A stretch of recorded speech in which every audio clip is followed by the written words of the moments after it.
Hello, and welcome back to Organic Gardening for Beginners. I'm Jessica, your host from the blog Homegrown Food and Flowers, and my mission is to get everybody in the garden and loving the process with minimal inputs, very simple methods, and not getting stuck in the overwhelm of getting started for the year.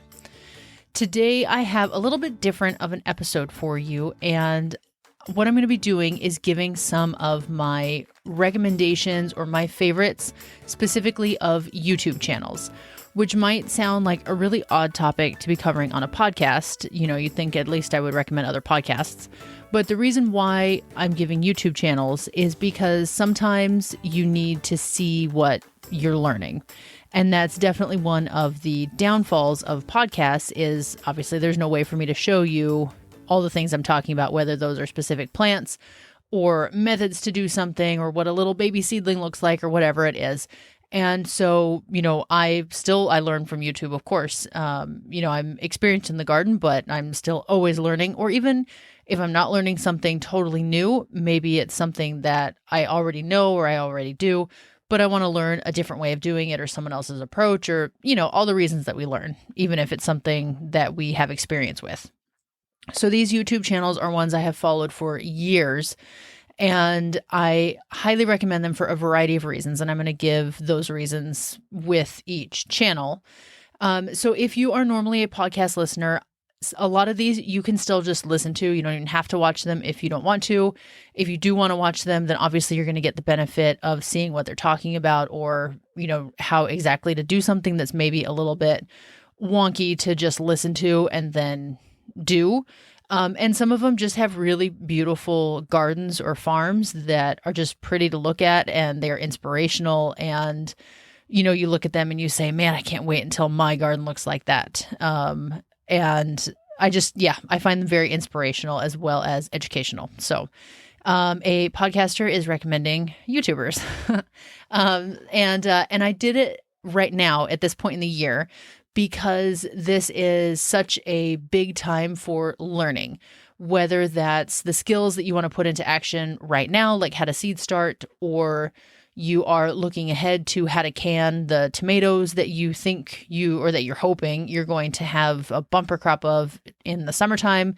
And it's just, the air is abuzz with the gardening season. So it seemed like a good time. So to start us off, let's see, I have 8 on this list. And to start us off is probably my number one channel recommendation that I just adore. And his name is Hugh Richards. He's a British guy. I don't actually even know where in England he is, but he is so knowledgeable about gardening. He has actually had his channel since he was a teenager, like a young teenager, maybe a 12 or 13-year-old. And he's, 30 something now. So he's got a lot of time in the garden and oodles of videos that you can go back and watch. But I am particularly loving his recent work because he has shifted a lot from just the basic how-tos of, how to build a raised bed or how to transplant and kind of those things to really focusing on self-sufficiency, growing as much of your own food as you can, avoiding having big gaps in your harvest windows, how to have a low input garden, that phrase that I used at the very beginning of the show. It's something that I'm trying to learn more about, meaning that you're not having to buy new compost every year. You're not having to buy fertilizer every year. You are finding ways to make what you need within your garden, whether that's composting on site or making fertilizer from weeds with the Jadam methods that I mentioned, I think in just the last episode about soil, where you make fertilizers and sprays and whatnot from weeds and plants that you already have in your lawn or on your property.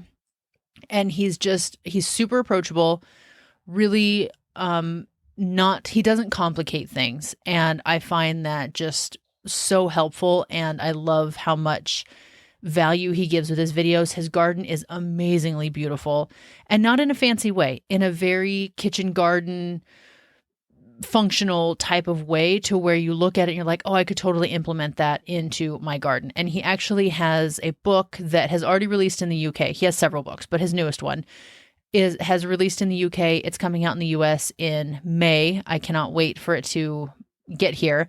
And this particular book is about how to plan out your whole gardening year so that you are harvesting food from the garden all year long on just a very reasonable space.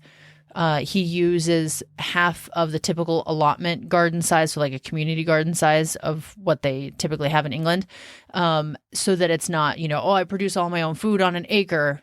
Awesome. Anybody could do that. But, a lot of us are living in small city lots or in rentals or just a small space. And I cannot wait to get that book. I'll be talking about it more once I get my hands on it, but definitely check him out. He's in zone 8B, I want to say. And so being in England, for me in particular, it's helpful that he's in a very similar weather pattern and climate to me.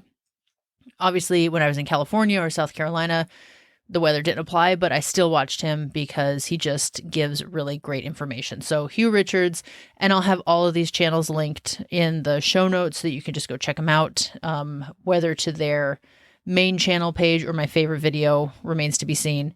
But it'll be super easy to check them all out. And then also over in England, we have Charles Dowding. This is my second favorite gardening channel, or I should say these aren't in any particular order, but it's the second one on the list. Except for Hugh Richards. He is my favorite, so he gets the number one spot. Anyways, Charles Dowding, he's known as like the grandfather of no-till, no-dig gardening, where instead of tilling every year, you do minimal disturbance on the soil, whether that's by laying down cardboard and putting compost on top and planting through that, to initially get your beds going, or maybe you do more of a lasagna gardening where you layer up straw and kitchen scraps and manure and more straw and leaves and more manure so that you build in all these layers that will decompose over the winter and then you can plant it in the spring. That's another method of doing no dig. Or you can put in just kind of traditional, I would call them raised beds. But the point being, you're not tilling the soil every year. And there are a multitude of reasons that people use this method, myself included. I'm not going to go into those right now, but that's his main, or like his overarching method is no-till. And he also gives a ton of information about making compost, which I find very, very helpful. I've said this time and time again. I am an aspiring compost maker and I still have a lot to learn. And he has also a very low key, like Hugh Richards, a low-key, approachable manner of teaching where he's like, man, there's a weed there. No big deal. I'm not really worried about it. Or there's mice in my compost bin. Who cares? And that appeals to me because I'm not I was going to say uppity, but that sounds rude. Maybe fastidious. Like I'm very mellow about my gardening methods. And so I like these low-key gardeners to learn from. I don't know what zone he's in. I think 7, I want to say. He does a lot of information as well about season extension and using row covers and cold frames in order to extend your season so that you can harvest as long as possible.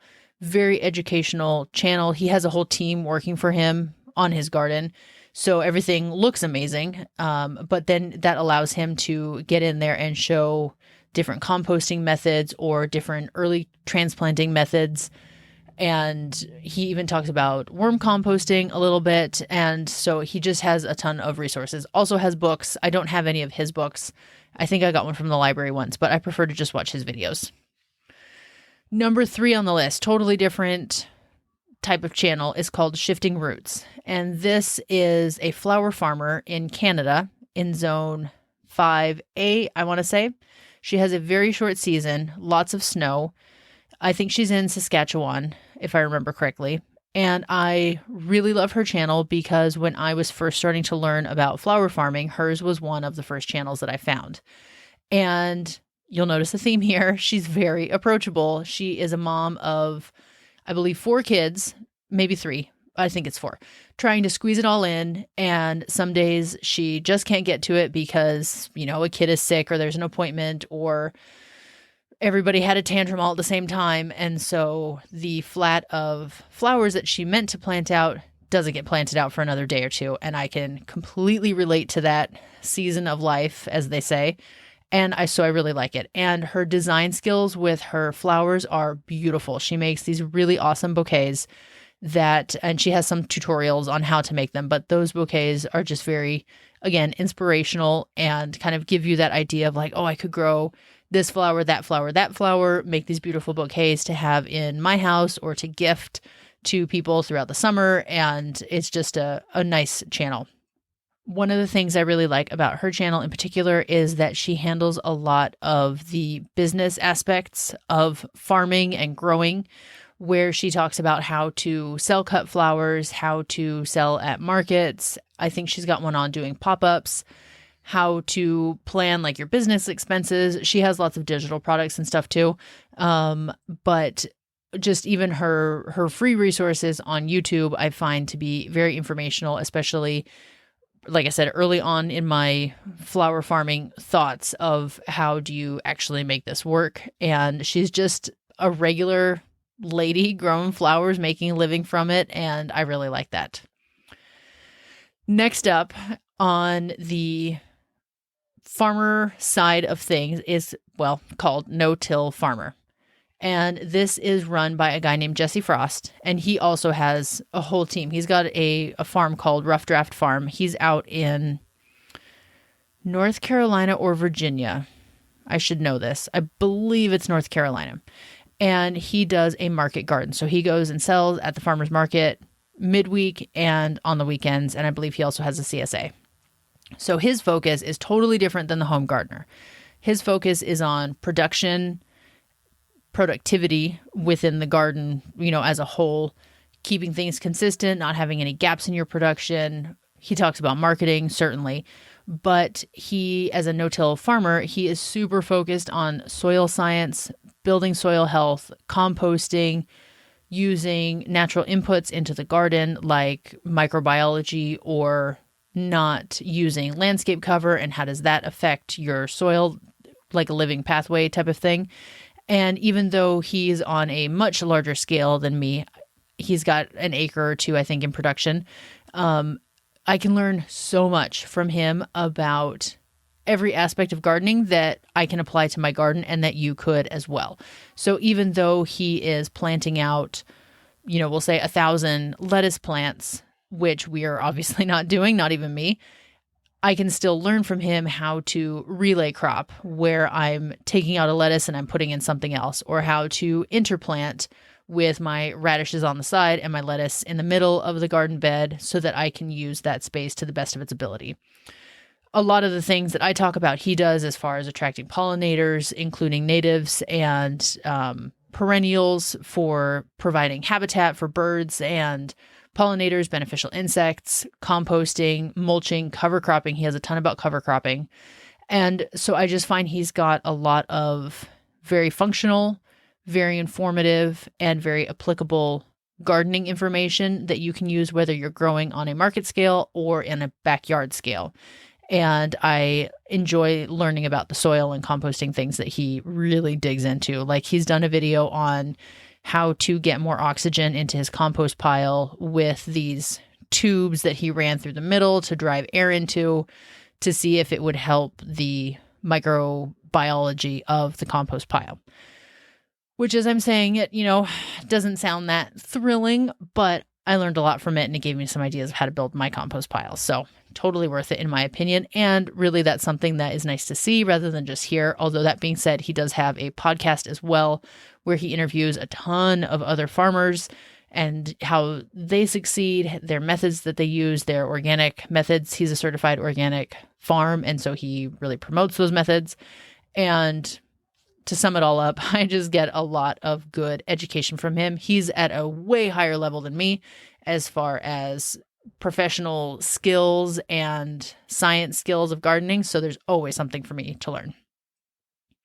All right, next up, we have Epic Gardening, which I would be very remiss to not mention because I think it's probably the biggest gardening channel on YouTube. And he also has a podcast, although I don't listen to it.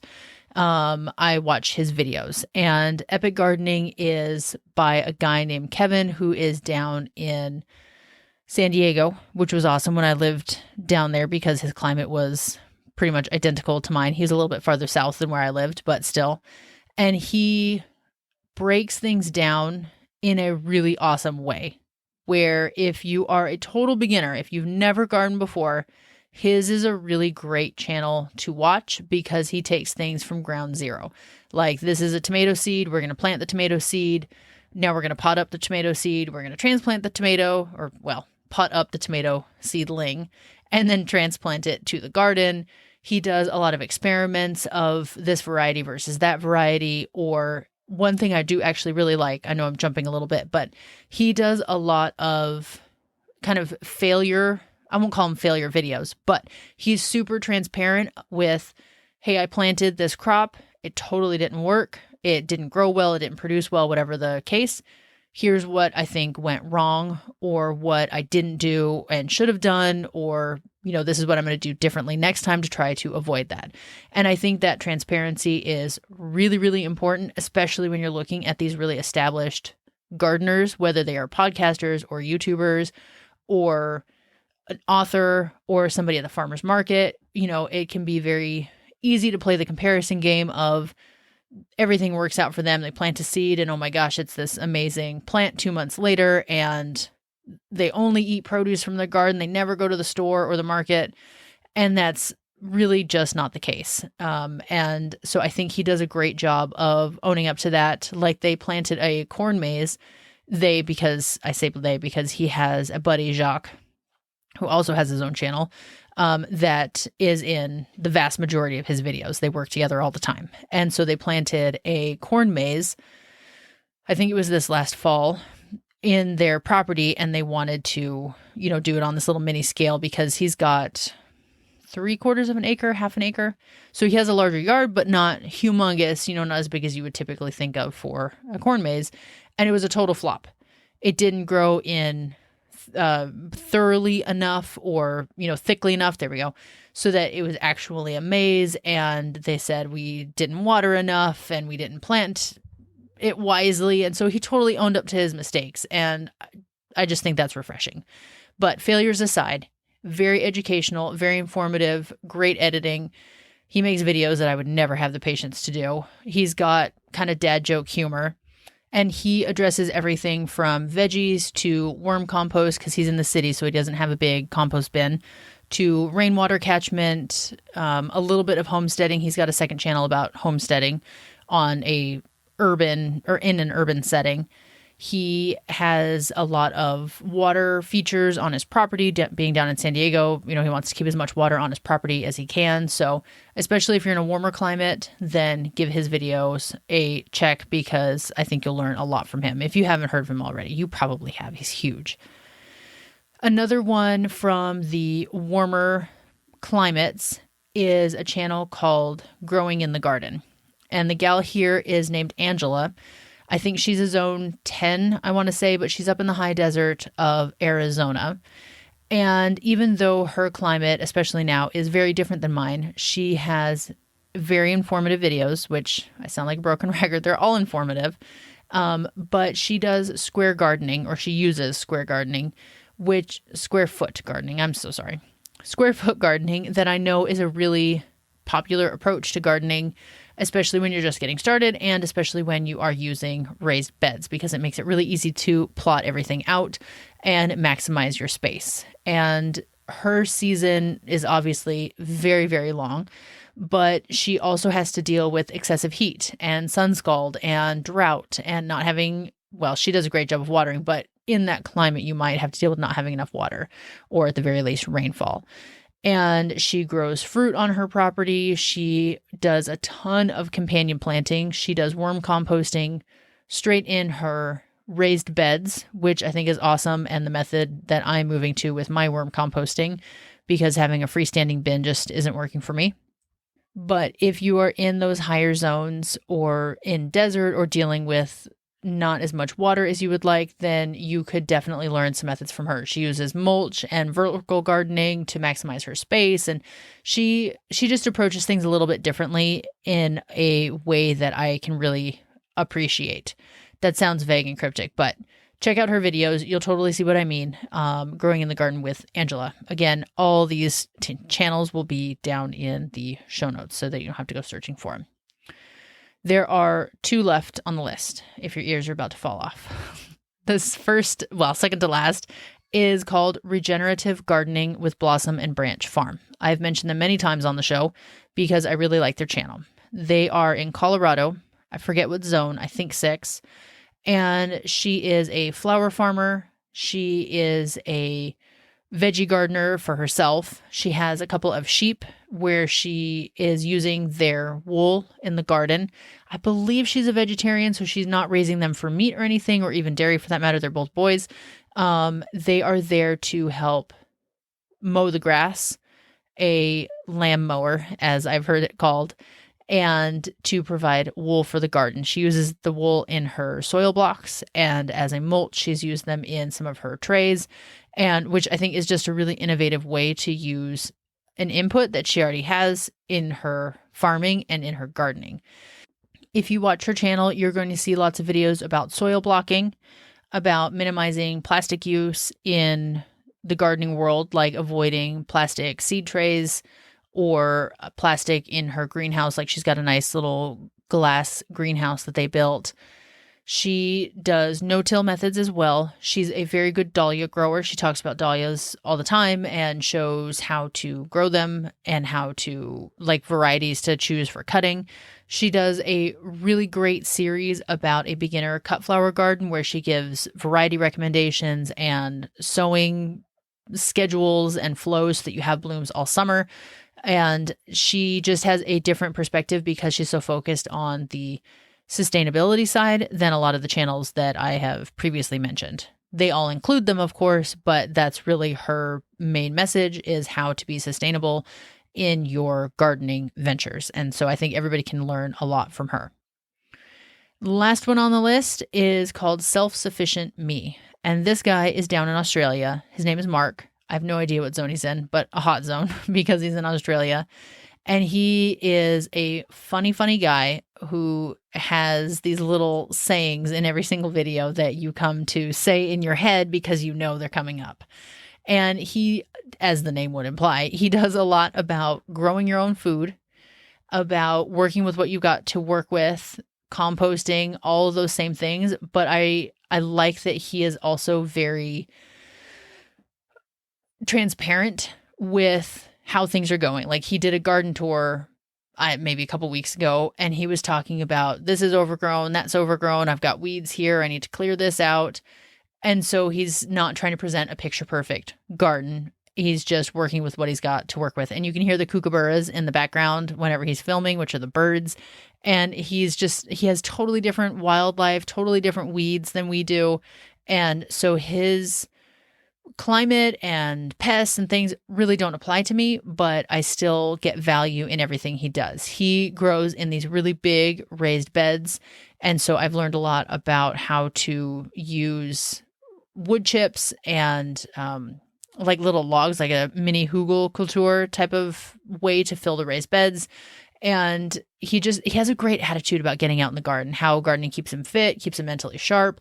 And he's just a funny guy. So he does quite a wide range of videos, from tutorials to a little bit of why everybody should grow some food to a little bit of how to construct things in the garden. So he's worth checking out. He's got a whole smattering of stuff. He's been around for forever. He might even be the oldest channel on this list. Maybe beat by Charles Dowding, but he has been around for a very long time. So there's all 8. I will put links in the show notes. They're all awesome. Go give them a listen. Subscribe to their channels if you enjoy it, because subscriptions from viewers, listeners always helps us to show up more in the algorithm. When somebody types in gardening on YouTube or in the podcast, then the more reviews you have, the more subscribers you have, will help promote you, because the platforms want to do their thing and serve up good content. So check them out. I am quite certain that one of these will strike a chord with you and will help you learn something new. And at the very least, you can look at beautiful garden footage and see what other people are doing in other climates, other countries, other styles of gardening than what you're doing, and there's nothing wrong with that. So that is it for this week. As I mentioned, subscribers and reviews, please jump on to Apple Podcasts and leave a review if you like the show. And if you don't like the show, tell me in an email, because I always want to know how to improve and do better for you guys so that you get the gardening information that you need. All right. Talk to you next week. Bye.